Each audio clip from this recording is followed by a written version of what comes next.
Boa tarde a todos. Para você que não pôde ver a nossa live hoje, vai ver a reprise. Eu sou o professor Luiz Carlos Pessoa Neri. Vamos ter uma conversa aqui muito bacana hoje com o professor Tadeu Gasparetto. E esse vídeo vai estar disponível no YouTube. Logo a seguir, a gente vai jogar no IGTV e vamos para migrar para o YouTube, para a gente poder deixar para quem só vai poder assistir agora, ok? Então vamos já de cara colocar o professor Tadeu em contato com a gente. Eu e Tadeu temos uma amizade muito grande, então a gente vai se apresentar em conjunto. Não temos essa formalização tão intensa assim. Aí ele. Estou tentando ver se tem alguma coisa de color ali. Não, nada. Boa tarde. Você está me ouvindo, Tadeu? Tô sim, você me escuta bem? Estou escutando. As pessoas já estão entrando, já tem uma turma bacana aí, deixa eu ver aqui quem já entrou. A professora Rosane, Márcio Trindade, Tadeu. Boa tarde, Rosane, tudo bem? FIEP, Rio de Janeiro, Instituto Nautilus, Jaque Patadas, Augusto, Jefferson Augusto, boa tarde a todos. Vamos começar aí a fazer. Também concordo, Tiago, também concordo. Bom, eu sou o professor Luiz Carlos Pessoa Neri, moderador do Fórum de Gestão e Esporte. Nossa proposta inicial é trazer aqui pessoas que são destaques dentro das suas áreas de atuação para que a gente possa aprender um pouco nessa conversa, uma conversa aprofundada, de amigo. Acima de tudo, a gente está aqui para se divertir, né, Tadeu? E ter esse momento aqui. Você da Rússia e eu aqui de Juiz de Fora. 6 horas diferentes. Então, vamos ter uma conversa bem bacana. Eu vou te fazer a sua apresentação, mas eu queria que você fizesse suas primeiras considerações para a gente começar isso aí. São 17 horas, 3 minutos, temos até as 18 horas aí para bater essa conversa legal, Tadeu. Boa tarde, primeiro. Queria agradecer a oportunidade, acho que é legal demais o que você está fazendo esses dias, nesse período, convidando tanta gente boa para poder falar, então é um orgulho poder estar aqui trocando ideia contigo também. E vamos aproveitar, vamos trocar ideia, a gente já trocou ideia tantas vezes pela internet, sobre os teus estudos, sobre os meus estudos, então acho que agora é uma hora de compartilhar também, com quem tiver interesse agora online, então vamos ver como vai. De qualquer forma, muito obrigado por ter convidado. Eu que agradeço, Tadeu. Bom, a gente conversando sobre o que a gente ia colocar aqui para dividir com os amigos e com as amigas aí, né? A gente pensou em contextualizando a economia do esporte no ambiente da gestão do esporte, o papel da gestão do conhecimento. Quando a gente olha assim agora, a gente já vê assim, isso pode ainda ser um pouco melhor, ainda é um momento da gente conversar e realmente o papel da nossa conversa hoje é esse, é descobrir novos caminhos, descobrir tendências, enfim, descobrir o que pode ser produtivo ou não, né? Você, Tadeu, a gente já se conhece há bastante tempo, eu ia até colocar uma foto sua lá no Fórum Internacional de Gestão do Esporte, que tem registrado isso lá. Você formou, assim como eu, na Universidade Federal de Juiz de Fora, bacharel em Educação Física. Uma trajetória muito bacana que eu vou te pedir para falar isso para a gente agora. Você é mestre em Gestão do Esporte pela Universidade de Vigo, doutor em Educação, Esporte e Saúde, Economia do Esporte pela Universidade de Vigo e atualmente é professor associado na Higher School of Economics, em São Petersburgo, na Rússia. Isso tudo, assim, daquele evento para hoje, é uma trajetória assim, de se admirar, espetacular, mostra ao que você vê realmente, né, cara? E eu acho que dentro dessa sua trajetória, tudo que você tá construindo hoje, eu acho que você tem muito que você tira proveito disso. Conta isso pra gente. Se você fosse fazer uma linha de tempo dessa sua trajetória profissional, né, a partir da sua graduação, o que você consideraria relevante, que contribui bastante para a construção das suas pesquisas hoje, Tadeu? Vamos lá. É bem complexo. Então, de certa forma, eu ainda vejo bastante curta essa linha. Eu acho que tem uma trajetória, espero ainda poder crescer muito. Igual você bem citou, eu formei na UFJF, eu formei em 2012, bacharel em Educação Física, e assim que eu saí, meu trabalho de conclusão de curso foi sobre a gestão do esporte, na época sobre a gestão do futebol brasileiro, e assim que eu saí eu tinha esse interesse e eu tive a sorte de trabalhar, de ter sido convidado no início do ano de 2013 para trabalhar no Tupi, na Juiz de Fora. E foi uma experiência espetacular, porque eu pude não sair um pouco daquilo que a gente lia e poder vivenciar no dia a dia como funcionavam as coisas da gestão de um clube de futebol. E foi muito legal porque, de certa forma, eu saí daquela visão elitista daquele grupo pequeno de clubes top do futebol brasileiro, onde tem os primeiros da primeira divisão, e fui ver a realidade dos times pequenos. E eu fui ver que tem muita dificuldade, tem muita coisa a ser melhorada, tem muita coisa legal sendo feito. Então eu pude ver as dificuldades que o time passava, mas aquele ambiente legal que a gente construiu. O Tupi foi muito bem naquele ano, a gente terminou, se não me engano, em quinto no Campeonato Mineiro, só 4 iam na semifinal. Então, ali começou aquela ideia de é isso aí que eu vou fazer. E então eu decidi sair ao final do Campeonato Mineiro para poder começar um mestrado. E eu decidi sair do Brasil e ir para fora do Brasil para poder estudar. Passei em alguns mestrados na Europa, decidi pela Universidade de Vigo. E ali eu comecei, em 2013, o meu mestrado até 2014. Foi um ano de mestrado. E aquela ideia que veio do Tupi foi onde começou a ideia da minha dissertação, que foi, vamos tentar estudar o que acontece nos campeonatos estaduais, tendo em conta os times pequenos também. Então, a ideia do estudo lá atrás foi, vamos tentar entender quais são os fatores que fazem os times terem receitas. E, naturalmente, entra no estudo de demanda. A gente teve que entender o que fazia os torcedores ir ao estádio. E ali foi muito legal que a gente entendeu de que maneira os times grandes auxiliavam os pequenos no campeonato estadual. Então, foi ali que eu falei, o futebol é muito mais complexo daqueles 20 na primeira divisão, é muito amplo.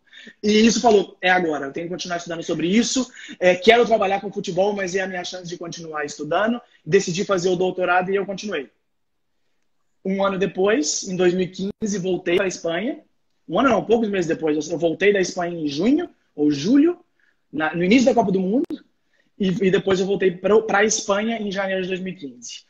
Aí foi ali que eu comecei a ter um contato real com a economia do esporte. Eu comecei a sair um pouco da ideia da gestão e começar a entender todos os conceitos econômicos por trás do jogo, do mercado de trabalho, das transferências e de todos os aspectos econômicos do esporte. Então, para mim, teve muito valor. Eu comecei a ver o futebol de uma maneira diferente. Eu comecei a ver o futebol de uma perspectiva muito mais ampla do que eu tinha antes.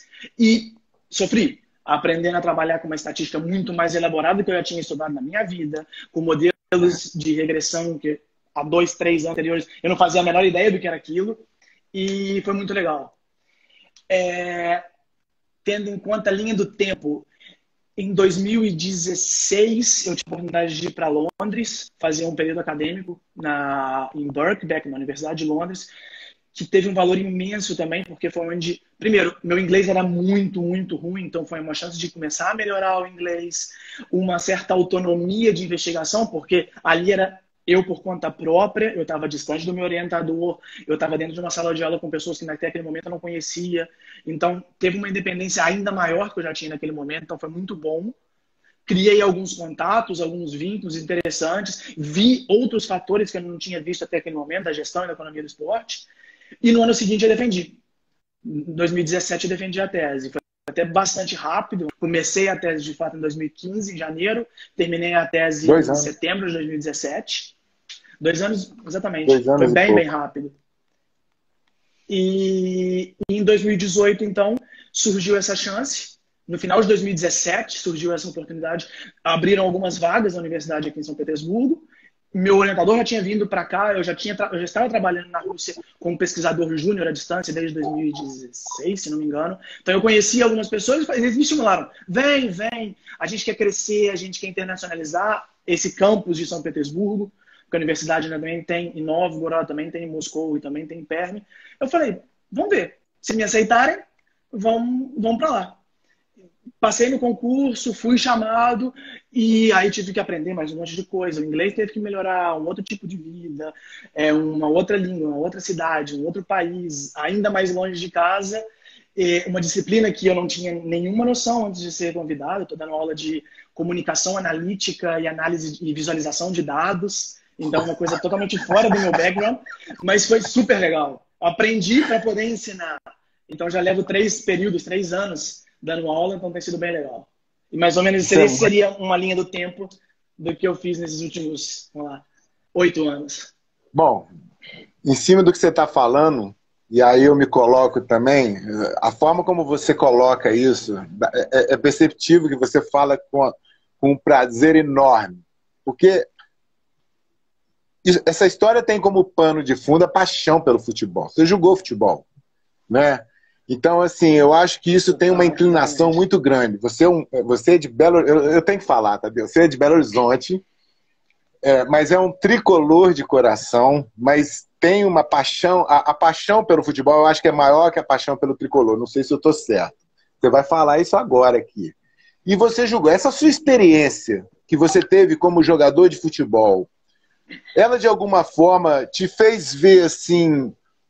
porque uma coisa é você estar dentro da gestão, outra coisa é você estar dentro do campo, né? É claro que uma pessoa que nunca jogou futebol poderia estar trabalhando na gestão, mas você acha que o que você ganhou com essa vivência sua de dentro do campo? Assim? Só para contextualizar aqui também, você jogou... Eu ganhei. Eu não cheguei a ser porque profissional. No meu caso, eu parei na categoria... No meu caso, como nadador, eu fui atleta em Juiz de Fora, fui atleta do Minas, eu fui atleta do Clube Bom Pastor, Juiz de Fora, fui atleta do Minas Tênis Clube e fui atleta do Clube Curitibano.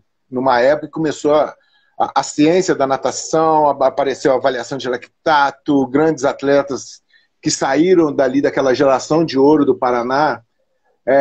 E assim, quando eu morava em Juiz de Fora e nadava pelo Bom Pastor, diversas vezes eu via assim, não a natação, porque a natação nunca teve esse problema, mas outras modalidades, o time treinava o ano inteiro e chegava no final do ano, às vezes o diretor chegava e falava, ó, não tem dinheiro para viajar. E em outros lugares também isso aconteceu. Então, assim, aquilo eu não tinha aquela maturidade para entender por quê, porque geralmente era o tio, que era o pai de um atleta, que era o diretor. Então a gente não sabia como questionar isso, mas a gente via que tinha algum problema. Falei, poxa, treinou o ano todo e não vai viajar.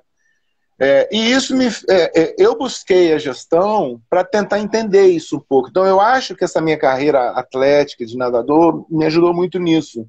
Teve alguma coisa que você chegou a ver assim, quando você jogava, quando você treinava, que te chamou a atenção?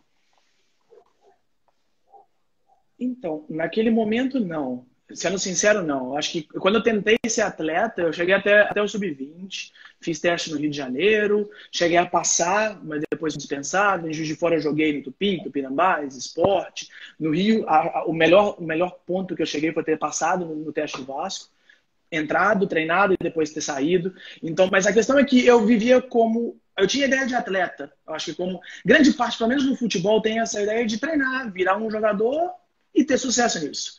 Então, naquele momento, eu não via nada. Eu fui começar a ver algumas coisas sobre o futebol depois de estudar, depois de ver e depois de olhar para trás e ver aquele outro lado, eu vi que isso poderia ter sido modificado, isso podia ser diferente, mas nunca entrei muito no ponto de criticar. Até porque não foram as linhas que eu decidi estudar, vamos dizer assim. Mas, claro, eu olhava e falava, pô, isso podia ser diferente. Igual a gente estava conversando alguns dias para trás, que a base poderia ter sido mais valorizada. Juiz de Fora tem muito atleta de qualidade, muita gente que triunfou, gente que chegou à seleção brasileira de futsal, gente que chegou no profissional de time de primeira divisão, seleção brasileira de futebol de campo de base. Então tem muita gente de qualidade. E se a gestão do futebol, se a masculino, do futebol em Juiz de Fora fosse melhor... Masculino e feminino. Sim, se a organização fosse melhor, daria oportunidade para o maior número de pessoas. Só que meio que a minha entrada na gestão, vou dizer assim, foi muito mais por uma frustração de ter sido esporte, não ter sido atleta profissional e falar, eu ainda quero viver nesse meio. Então, eu entrei na faculdade, pensei ainda em, sei lá, vamos ser treinador, preparador físico, e na metade do curso eu falei, não, o que eu gosto é a gestão do esporte. E o que eu gosto é estar do lado de fora do campo e sabendo que eu posso interferir de alguma outra maneira. Tem muita gente estudando para ser preparador físico, tem muita gente estudando para ser treinador, tem muito pouca gente estudando para ser gestor. Eu acho que eu vejo uma oportunidade boa. Então, a frustração de não ter sido atleta fez com que me criasse esse desejo de ainda voltar ou, de fato, entrar nesse mercado um dia. Posso dizer que foi dessa maneira que a minha vida esportiva anterior influenciou no que eu faço hoje. Então, de alguma forma, já é bastante, assim, porque o simples fato de você não ter conseguido, né, igual você falou, ter ido adiante mais um pouco, já é uma influência daquela época. E isso aconteceu comigo também, porque eu nadei numa época que não era salário, era ajuda de custo, né?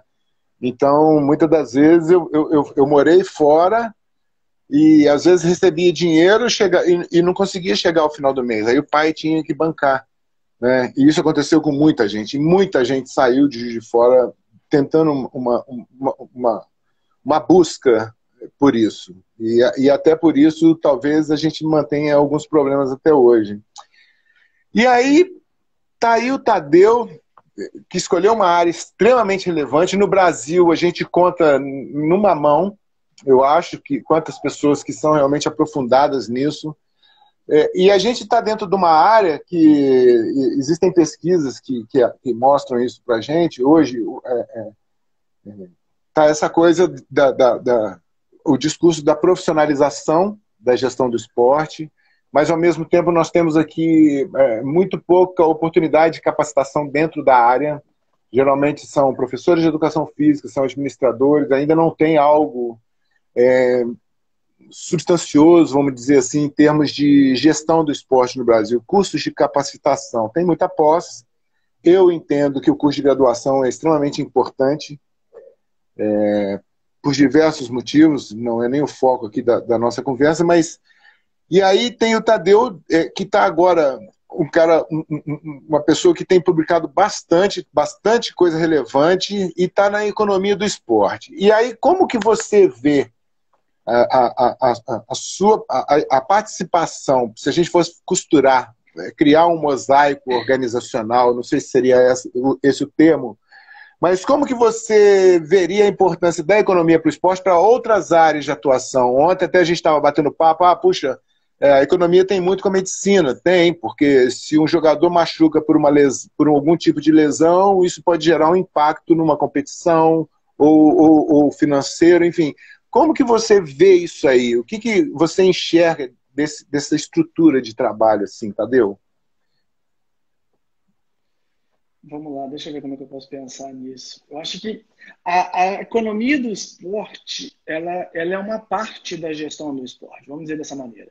Eu acho que querer dar uma ênfase na economia é uma coisa muito injusta com todas as outras ciências, porque eu acho que elas são complementares. Penso assim. Se a gente falar da gestão do esporte como um todo, a gente vai estar trabalhando na área do marketing, na área da governança, na área da gestão, na área da economia, na área das finanças, comunicação, educação inúmeras física, áreas. Eu já digo só em plano institucional. Se a gente entra na parte esportiva, de fato, aí vai ter educação física, fisioterapia, medicina, nutrição. É uma gama muito grande. Então, eu acho que uma coisa que é muito interessante, que eu gosto, que eu passei a gostar e respeitar muito da economia do esporte, o que eu vejo, já nem só a economia do esporte, mas na parte do estudo econômico, é que tem uma visão muito abrangente. Então, a gente vê uma organização, vamos colocar assim, em um plano global. Então, a gente tenta entender não simplesmente um único setor, porque não dá para confundir economia com finanças. Finanças é uma parte que está relacionada à economia. Então, o que a gente faz acho que uma das coisas que eu gostei muito estudando a economia do esporte foi entender a organização, vamos dizer, a organização, um time de futebol, ou uma liga profissional, ou uma federação, uma confederação como um todo. E o que a gente busca, grande parte das vezes na economia do esporte, é entender os mecanismos, entender os processos. Então, quando a gente falou uma coisa interessante ontem. Você falou uma coisa interessante, entender a lógica também. Repete aquela coisa da lógica que eu achei aquilo fantástico. Você falou algo que se relacionou com a lógica. Isso veio da cabeça. Eu achei muito bacana e realmente... Não, porque até te perguntar assim, pô, essa lógica da economia, né, igual você está falando, todos esses fatores aí que você está relacionando, porque tem um princípio, um meio e um fim o projeto. Vamos fazer um projeto para um campeonato? É uma coisa. Vamos fazer um projeto para um ano? É outra coisa. Vamos fazer um projeto para olímpico? É outra coisa. Então, existe um dinamismo nessa atuação aí enorme.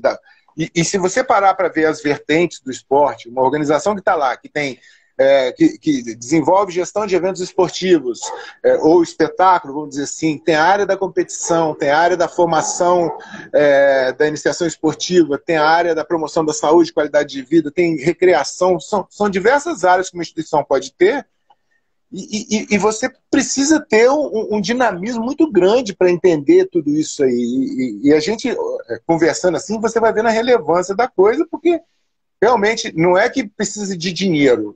O assunto, acho que não é esse. É claro que você precisa, mas primeiro a gente tem que estar organizado.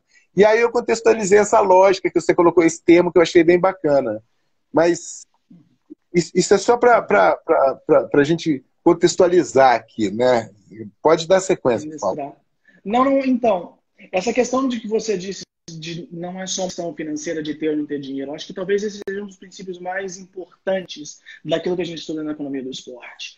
Que a questão não é ter mais dinheiro, não é ter mais dinheiro e gerar. É você saber os inputs que a gente trata, saber o que você tem e tentar otimizar ou maximizar aquilo que você pode alcançar. Essa é a ideia dessa lógica. Porque eu tenho 5 aqui, eu quero ganhar 50 aqui. É entender o processo entre ter e ganhar e fazer com que isso seja ótimo.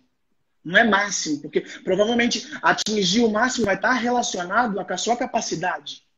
Vai estar relacionado à quantidade que você tem, não só financeiro, como recursos humanos, estruturais. Só que alcançar um valor, você sempre tem uma margem de crescimento de eficiência. Sempre.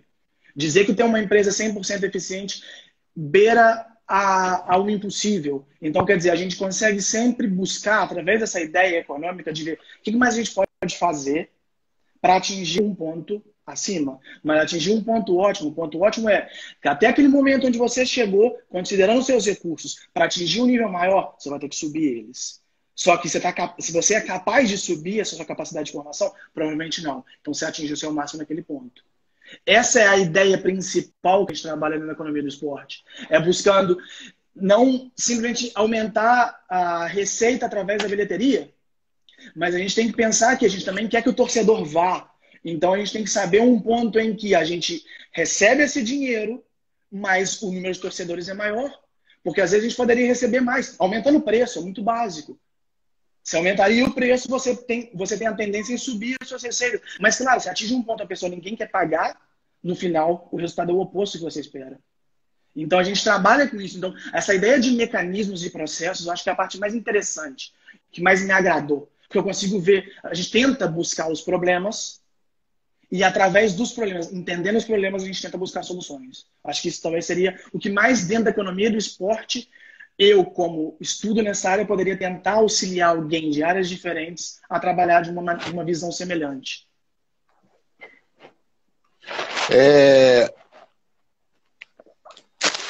Eu estou vendo bastante gente entrando aqui, só para a gente colocar esse povo para dentro da sala aqui, porque o nível vai melhorando a cada vez mais, é mais gente bacana. Nós temos aqui o professor Tom, da Universidade Estadual do Sudoeste da Bahia, professor Tom Silva, obrigado, professor. Professor Luiz Haas, professor Edson Toledo, que saiu de uma live agora aqui em Juiz de Fora. Meu nome é Helena. E a gente vê assim, diversas áreas, né, que a gente vai analisando em cima desse contexto. Tem uma citação, é um autor espanhol, Selma, que ele fala que não se pode gerir uma organização do século XXI com estruturas do século XX e capacidade administrativa do século XIX. Como é que, na ótica da gestão do conhecimento, você olharia para essa afirmação dele, Tadeu? Você concorda com isso? Não concordo, primeiro concordo.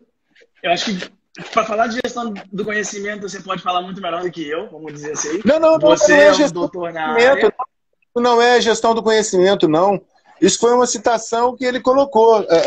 Ele colocou três tempos, né? Que hoje, o que nós temos hoje, assim, que a gente vê na literatura, no jornal, na mídia, que as nossas organizações esportivas hoje, né, nós estamos vivendo no século XXI, nós temos estruturas do século XX e capacidade administrativa do século XIX. Por exemplo, aqui no Brasil existe uma coisa, que os clubes, por exemplo, eles são... os clubes, federações e confederações são organizações esportivas que são pautadas pelo estatuto. E muitas das vezes o estatuto ele é elaborado na fundação do clube. Eu acho que ele quis fazer essa relação. E a gente tem algumas visões sobre essas associações esportivas. Então, não é sobre gestão do conhecimento, porque a gente ainda nem entrou nesse tópico, não. Realmente, assim, se você pegasse uma instituição que você verificasse o que está acontecendo, se ela tivesse esse perfil, como que você pensaria em aplicar o seu conhecimento? Entendi. Então, eu concordo completamente com a frase. Eu acho que a partir do momento que a gente está tendo 3 épocas diferentes em um processo de gestão, tem algum erro durante esse processo. Então, trazendo para a minha área, é um pouco complicado, porque é o que eu falei, eu acho que a economia do esporte a gente tem que entender ela como um setor e não como um direcionamento. Só que eu acho que, a partir do momento que a gente trata exatamente nesse cenário que você me dá, onde a gente tem uma empresa hoje, um clube hoje, com um modelo de gestão anterior, com um pensamento ainda anterior, eu acho que o processo a gente usa a todo momento, processo de profissionalização, eu acho que talvez não seja nem só esse nome. Eu acho que a gente tem que tentar olhar, voltando nessa área da economia do esporte, a gente tem que entender o que a gente quer fazer.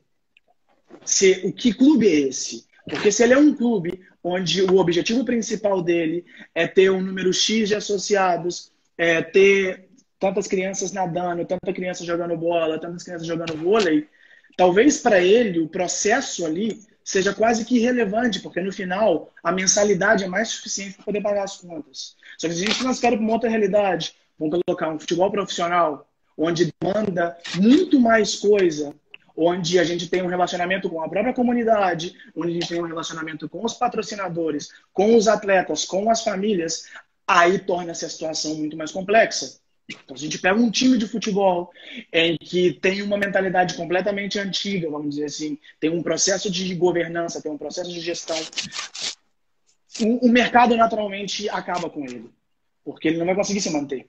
Porque se ele tiver aquela ideia de que vou gastar mais e depois eu pago, ele vai ver que isso não vai funcionar. Eu vou trazer quem me orienta, ao invés de fato buscar e entender quem é o melhor atleta, o próprio mercado vai acabar consumindo esse clube. Então, eu acho que a vantagem do sistema esportivo que a gente tem no Brasil, eu falo muito do futebol porque é a área que eu estudo, de primeira, segunda, terceira, quarta divisão, essa ideia de promoção e rebaixamento faz com que aqueles que não gerenciam com um mínimo de qualidade média daquela divisão que ele está jogando, ele naturalmente cai. E se não cai hoje, cai num período T+1, T+2, T+3. Então, vai cair num processo que a gente vê inúmeros exemplos disso. Eu vou conversar semana que vem com o Dr. Fernando Cruz. Ele é vice-presidente de formação de atletas do CBC, Comitê Brasileiro de Clubes. Vai ser uma conversa muito bacana, porque nós vamos falar sobre o modelo de gestão do Comitê Brasileiro de Clubes e o futuro da formação de atletas do esporte brasileiro. O Brasil, hoje, ele é o país com o maior número de instituições turísticas do mundo. Acho que juntamente com a Alemanha e com a Itália, que são fundadoras desse conceito. Pelo menos é o que eu tive de informação na época que eu estudei. Então, a gente vê um potencial de empregabilidade direto e indireto muito grande. Da mesma forma que a gente está analisando aí, você falou assim, puxa, se eu assumo uma instituição esportiva, existe isso, mas essa instituição esportiva existe as suas limitações, mas, ao mesmo tempo, no outro lado da moeda, tem os seus potenciais. Se a gente verifica que existem os problemas, existem também as soluções que precisam ser encontradas para tomada de decisão e tudo. Eu acho que a gente pode fazer um exercício aqui muito bacana, porque você, da área específica do futebol, tem a visão do futebol e é a visão onde rola muito dinheiro. Muito, muito dinheiro. Os investimentos são muito grandes, né? Por outro lado, tem o exercício de poder absorver o que você está falando e tentar fazer um exercício para aplicação para aqueles clubes pequenos, para aquelas formações pequenas, ou para fazer uma reflexão interessante, que no final até gostaria de conversar com você, seria também em termos de políticas públicas. É uma coisa que a gente não fala muito quando relaciona com a economia do esporte. O que você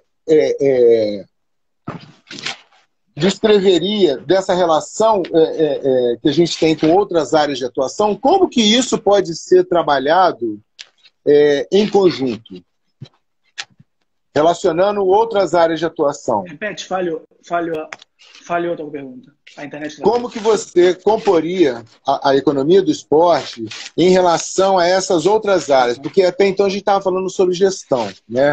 Mas existe também as áreas de atuação. Tá? Uma coisa é a gestão da organização esportiva, outra coisa é a relação que existe entre outras áreas de atuação. Você, nas suas pesquisas, você já teve a oportunidade de verificar alguma coisa nesse sentido? Ou as suas pesquisas foram diretas assim? Não, agora eu entendi, agora não falhou. As minhas pesquisas são todas com o futebol e foram todas relacionadas a... Eu trabalho numa área até agora que eu tento aplicar os conceitos econômicos dentro do futebol.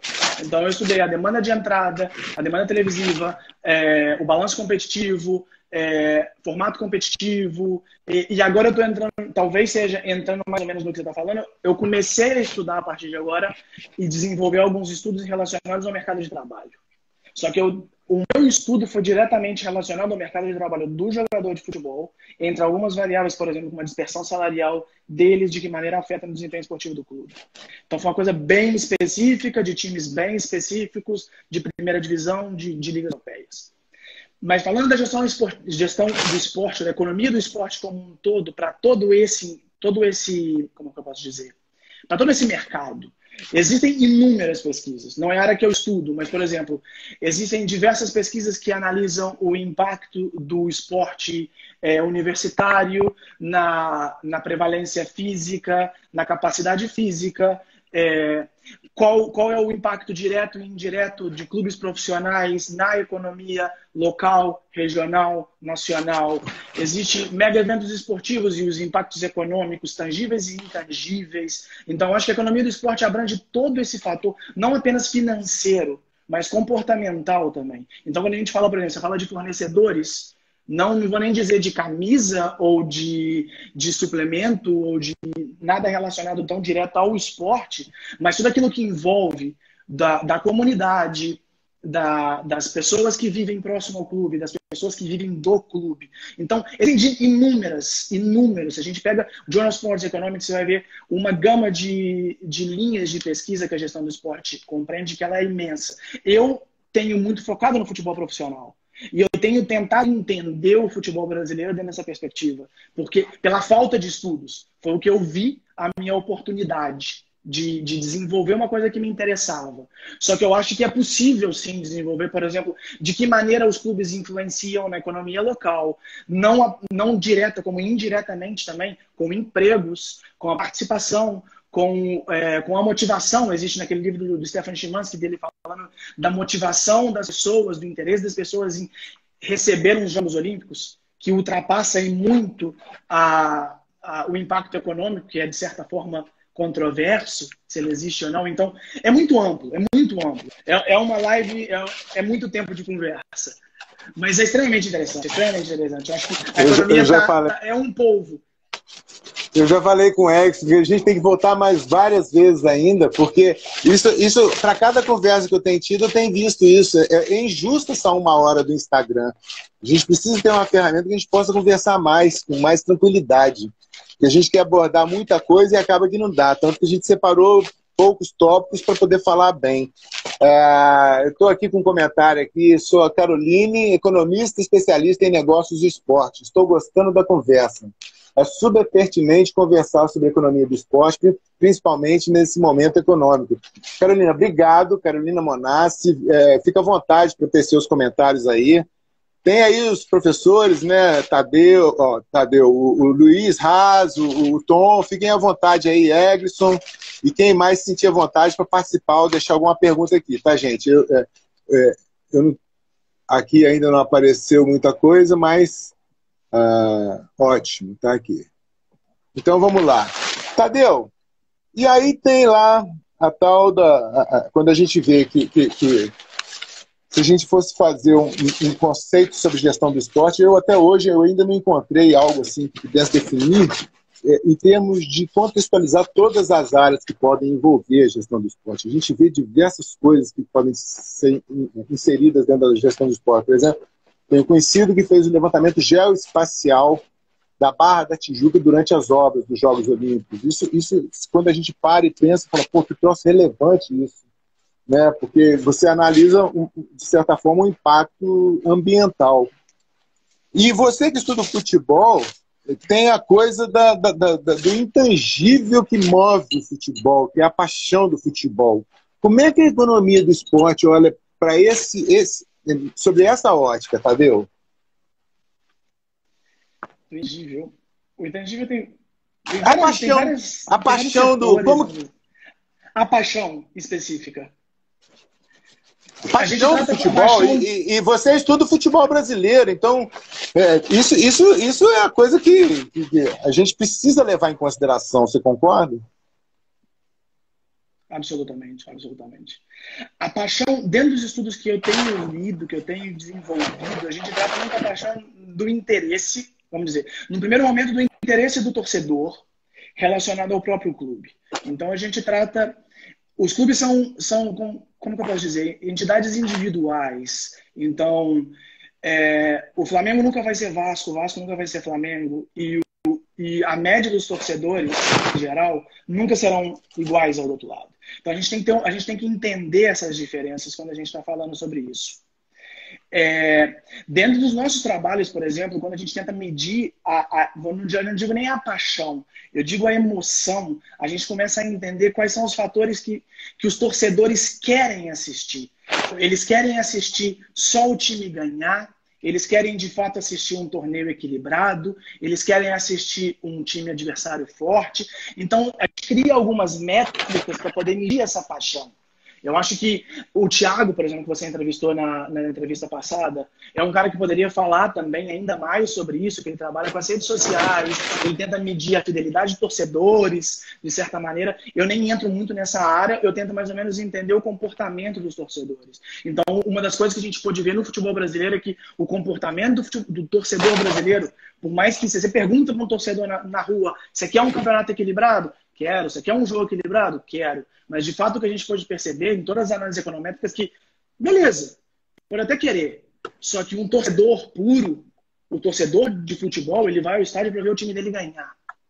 E na situação em que o time dele provavelmente não vai ganhar, ainda assim ele pode ir, se você tiver o Neymar jogando do outro lado, o Ronaldinho jogando do outro lado, ou um time grande ou muito forte, ou se você achar que vai ganhar o seu rival. Então, dessa maneira, a gente tenta medir a paixão do torcedor ao ir ao estádio, assistir pela televisão, ao vincular um programa de sócio-torcedor. Então, dentro da economia, a gente tenta sempre tratar com métricas. A gente sai um pouco do abstrato de dizer que a torcida do time A é mais famosa, mais persistente que a do B. A gente tenta medir isso, que é indo ao jogo, vendo pela televisão, interagindo na rede social, comprando carnê, comprando camisa. Então, a gente tenta trazer algumas métricas para entender essa real paixão do torcedor. E tem muita coisa a ser feita ainda, principalmente no Brasil.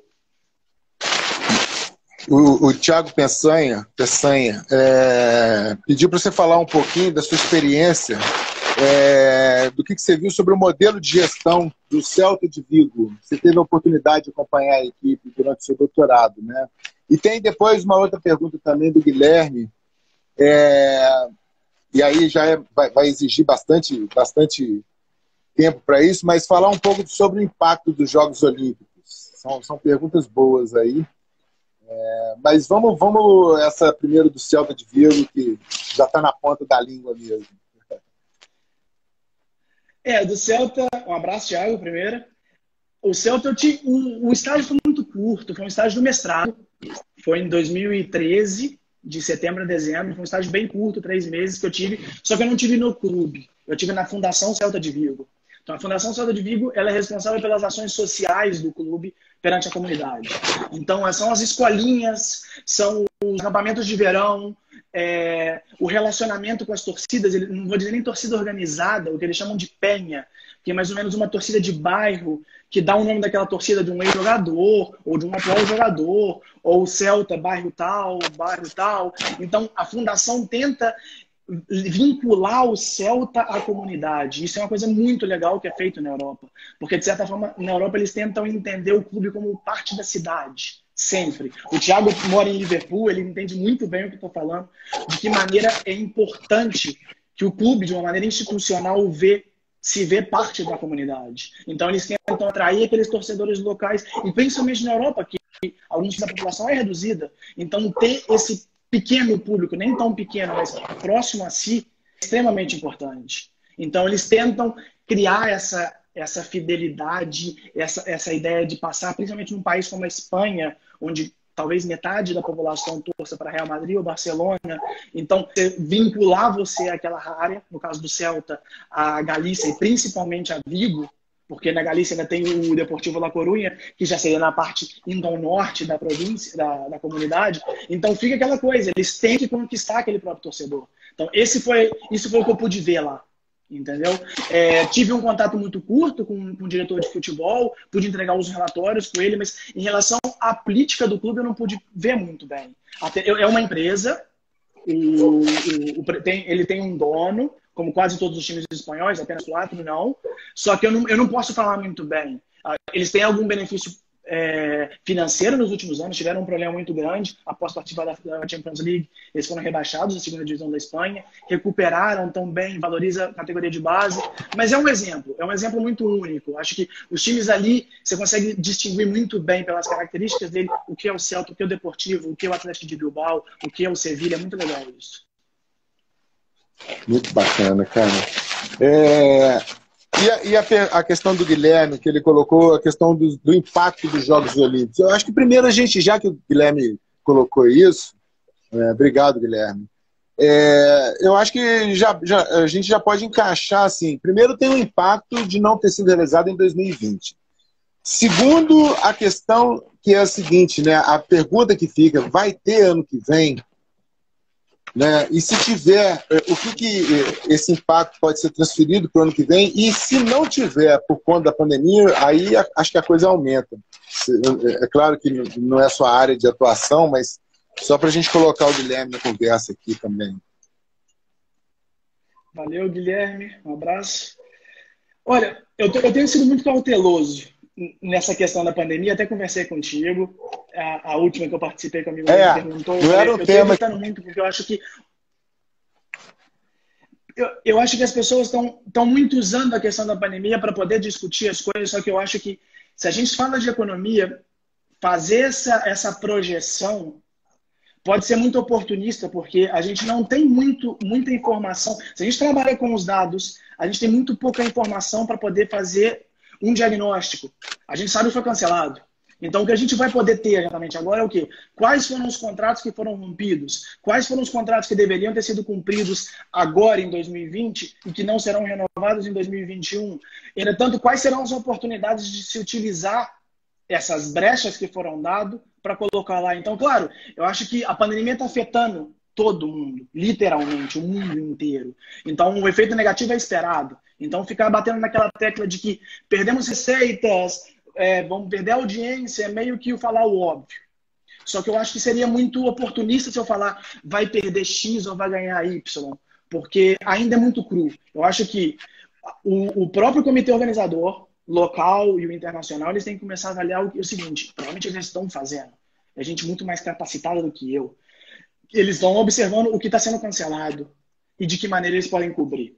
Eu acho que se a gente tiver uns Jogos Olímpicos em 2021 que aconteçam sem público, muda-se toda a estrutura dos Jogos Olímpicos. todo aquele ambiente olímpico, já não digo nem sobre as receitas de ingressos, mas todo o ambiente. O atleta competir com o estádio vazio é completamente diferente para a própria motivação interna do que aquele estádio lotado, com 60 mil pessoas ali apoiando. Mas a questão, como é que a televisão vai transmitir isso? Acho que a televisão vai ter um papel extremamente importante no pré-evento, no pós-evento, no durante-evento. Só que da mesma maneira, fazer a transmissão daquele estádio vazio. Claro, algumas atividades como a natação, você foca no atleta, nos 100 metros rasos, você foca no atleta. Colocar um jogo de futebol. Como é que você vai passar um jogo de basquete? Exatamente. O basquete, aquela torcida. Pode falar.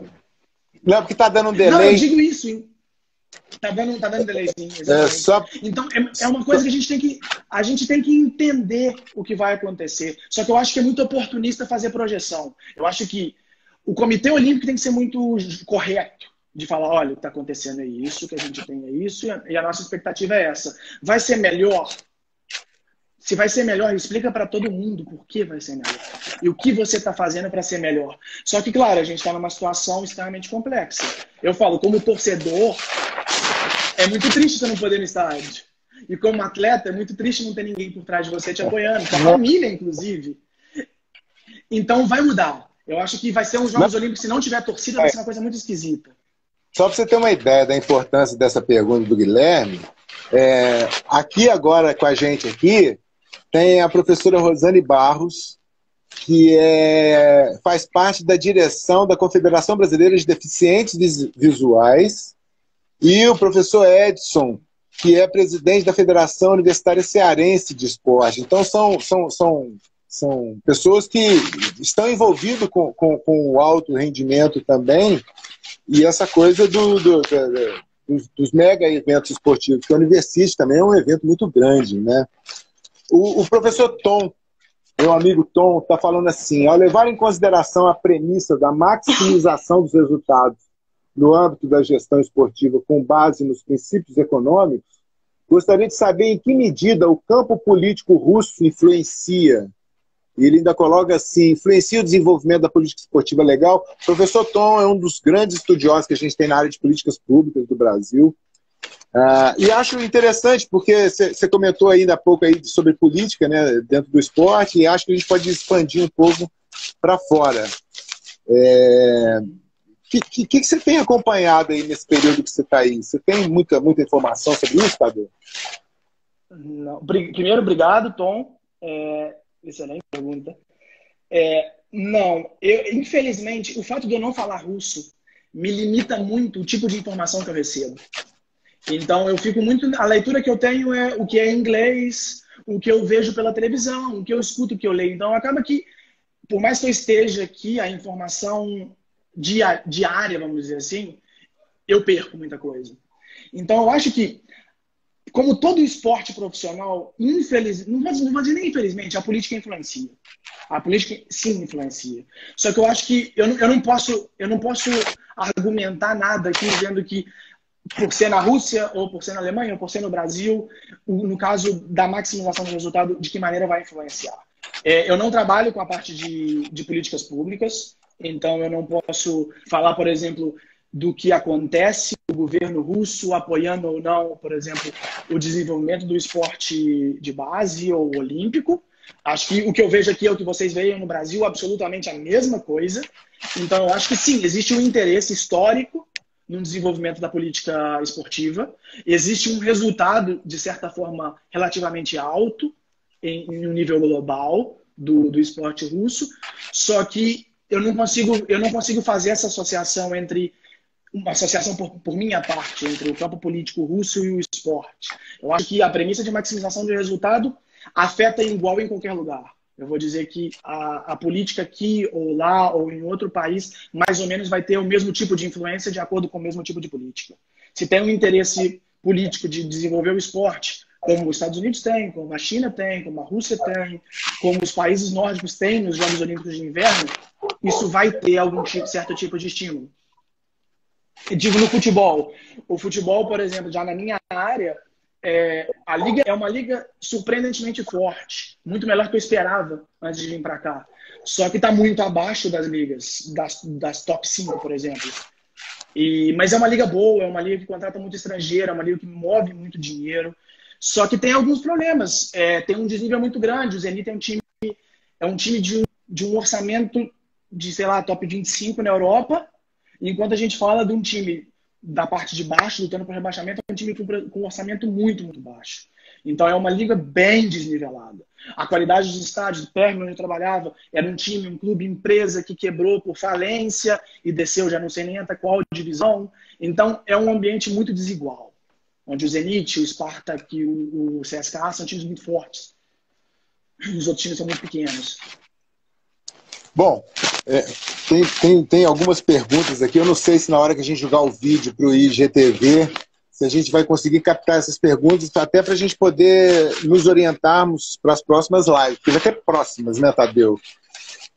Deixa eu fazer o Márcio Trindade está fazendo uma pergunta aqui, e eu vou relacionar, eu vou colocar o Edson na nossa conversa aqui, eu vou ler uma citação e a gente conversa, para não falar que a gente não vai dar tempo, faltam 9 minutos para a gente contextualizar com a gestão do conhecimento. Então o Edson fala assim, isso é da minha tese. Em uma organização, a interação comunicacional entre cada membro e cada unidade faz com que o conhecimento circule gerando aprendizado, podendo ser reutilizado pelos mesmos, concentrando seus esforços na capacidade organizacional, no conhecimento já existente e no desenvolvimento científico e tecnológico. Essas são algumas das vantagens obtidas da gestão do conhecimento que contribuem com o contexto multidisciplinar e interdisciplinar das transações empresariais. O sucesso desse novo momento se deve a uma mudança de comportamento individual, refletindo a estrutura pensante e dominante das organizações, tornando a gestão do conhecimento um fundamento que explica as ações desenvolvidas que ocorrem internamente ao local de trabalho. Como que você vê essa área de atuação? Você não estudou essa área, eu tenho uma visão da área que eu acho que a gestão do conhecimento ela não é uma área, ela é uma ferramenta que gere os conhecimentos, né? Então, da mesma forma que a gente conversou ainda há pouco, como que a economia do esporte se relaciona com outras áreas, né, costurando aquela relação comunicacional como está aqui, a gestão do conhecimento é responsável em organizar o conhecimento para absorver as melhores, para captar as melhores informações e os melhores conhecimentos gerados para tomada de decisão, né? Como que você enxerga esse novo momento do esporte e o que isso pode contribuir para o desenvolvimento do esporte no Brasil? E acho que no futebol também. Não, bacana, bacana. Como você disse, eu não sou da área, mas eu vejo mais ou menos, acho muito legal o que você fala nessa ideia de que é uma ferramenta. Porque a maneira como eu vejo a gestão do conhecimento é exatamente dessa maneira. Então, eu acho que o que a gente pode fazer, já não digo a gestão, a economia, então seria como a gente que trabalha com a ciência, vamos dizer assim. A gente está constantemente gerindo o conhecimento. A gente vai à literatura, a gente vai aos artigos seminais, a gente vai entender tudo aquilo que foi desenvolvido atrás para poder buscar, ver o que não foi feito, ou o que foi feito de maneira errada, ou o que está defasado. Então, eu acho que isso se aplica na organização esportiva exatamente com os mesmos princípios. Eu acho que uma pessoa, vamos dizer, um gestor, eu já não digo em nenhuma área específica, eu acho que serve para todas. Um gestor tem que olhar o que está acontecendo ali e entender, olha, o nosso processo é errôneo, a gente tem uma falha nesse mecanismo, é de comunicação, é de compreensão, é de formação, é de execução, a gente tem que entender o que está sendo desenvolvido ali, de que maneira está sendo operado aquele processo e tentar construir em cima disso. Então, acho que a gestão do conhecimento seria, dentro da organização esportiva, seria essa. É olhar para o marketing e falar, pô, a gente está investindo 17 milhões de reais nesse clube e não tem retorno. A gente tem que olhar por duas fontes. Primeiro, não está tendo retorno ou o nosso retorno não é direto. Isso é uma coisa que muita gente erra, porque muitas vezes a gente pode falar, a gente está tendo um retorno, só que você não consegue medir esse retorno. Você pode estar tendo. Se você só estiver medindo por número de seguidores na rede social talvez não seja a métrica correta para isso. Mas pode ser, dependendo do tipo de ação que você tomou. Então, acho que a gente tem que olhar o que a gente está fazendo, como está fazendo e aonde a gente quer chegar. Então, acho que a gestão do conhecimento é, dentro do ambiente esportivo, dentro do ambiente organizacional esportivo, entender todos os setores como áreas de ciência e desenvolver pesquisa, não para publicar um artigo, que é o que a gente faz, mas para poder otimizar aqueles processos, para poder entender o que está acontecendo e como a gente vai chegar naquele local onde a gente deseja. Ou o mais próximo, porque às vezes a gente quer ganhar o Campeonato Brasileiro, mas nosso orçamento é o 20º. Não vai dar. Vai ser muito difícil. Deixa eu encaixar isso. Essa é a principal função do conhecimento. Deixa eu encaixar, então, a pergunta do Márcio aqui. Na opinião de vocês, qual o maior desafio de um gestor esportivo? Seria esse? O que você responderia para o Márcio? Para fechar, Tadeu, e aí eu vou te pedir as últimas considerações, porque já faltam 4 minutos. Você está falando e eu fico de olho aqui no relógio, que é torturante esse relógio aqui. Mas vamos lá. Vamos lá. Para mim, o maior desafio é entender as suas limitações. Vamos dizer, não é uma coisa, não é um maior desafio. Vamos dizer, o conjunto de desafios que um gestor tem é entender as suas limitações e entender aonde você quer chegar. Medir isso e entender que falhas é parte do processo e seu objetivo é otimizar esse processo. Então, eu quero ser o quinto, o que eu preciso fazer para ser o quinto? Olha para trás e olha para frente. Vê o que você pode fazer de diferente dos outros. Vê como você pode fazer diferente dos outros para poder alcançar isso. Acho que talvez esse seria o principal ponto de um gestor. Qualquer uma das áreas, eu acho que a lógica, se volta naquela palavra que você disse, a lógica é mais ou menos a mesma.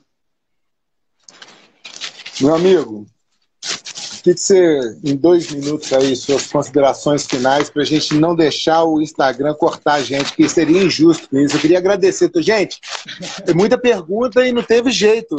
O que não falta aqui é assunto. Então eu vou pedir desculpa para quem a gente não pôde dar atenção em relação às perguntas, e isso é ótimo, porque já tem tema para a próxima live, né, Tadeu? Então, queria te agradecer, cara. A gente estava muito ansioso para esse bate-papo, porque eu sabia que ia ser muito legal. Uma galera chegando aí, saindo toda hora. Isso é muito bacana. Então, obrigado mesmo pelo carinho. E queria te deixar para fechar aí a live, suas considerações finais. 1 minutinho. Um minutinho para finalizar. Obrigado. Acho que o que eu tenho que falar é obrigado, oportunidade. Legal demais conversar contigo. Você sabe o quanto eu gosto do canal, do fórum. Participava antes, participo atualmente. Então, eu acho que tem tudo para crescer, tem tudo para melhorar. Todo mundo está aí. Muito obrigado pela participação, comentários, perguntas. Seguem o fórum, segue a página de gestão do esporte, que eu acho que tem tudo para crescer, tem tudo para melhorar. Se tiver outra oportunidade, vamos conversar de novo, muda o papo, segue com gestão do conhecimento, economia do esporte, estamos abertos. Quando quiser, a gente bate o papo de novo. Gente, só para deixar aqui, para não falar que a gente não comentou, e aproveitando a presença do professor Edson, que é o coordenador do Congresso Brasileiro de Gestão do Esporte, que vai acontecer no final do ano aqui em Juiz de Fora, o professor Tadeu é um dos convidados. A gente ainda não tem ainda se vai poder vir, né, Tadeu? Estamos vendo como que vai desenvolver disso aí, mas já foi feito o convite, professor Tadeu, e é claro, da casa a gente tem que prestigiar. Pessoal, obrigado de coração, é muito bacana e fica o gosto de quero mais aí. Já tem mais Tadeu Gasparetto pra gente aí, tá? Um abraço, obrigado. Valeu, Tadeu. Boa tarde. Valeu.